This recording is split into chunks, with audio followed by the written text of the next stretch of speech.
Arestado ang isang high-value individual sa isinagawang buy-bus operation ng mga operatiba ng Cotabato City PNP kung saan nasabat ang hinihinalang shabu na may halagang mahigit 200,000 piso.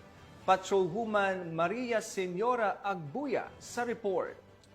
Arestado ang isang high-value individual na si alias Magid 28, payong-payong driver at presidente ng Rosario Heights 10 matapos ang buy-bus operation ng Cotabato City PNP nito lamang ika-29 ng Hulyo taong kasalukuyan. Nasamsam sa operasyon ang 35 gramo ng hinihinalang shabu na nagkakahalaga ng 238,000 buy-bus money at iba pang non-drug paraphernalias. Nasa kustodiya na ng pulisya ang sospek at haharap sa kasong paglabag sa Republic Act 9165 o Comprehensive Dangerous Drugs Act of 2002.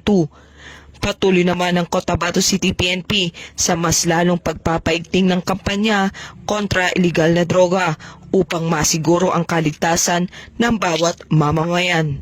Mula rito sa rehiyon ng Bangsamoro, ako ang inyong Police News Network Correspondent, Patrolwoman Maria Senora Agbuya, alagad ng batas, tagataguyod ng Balitang Pulis.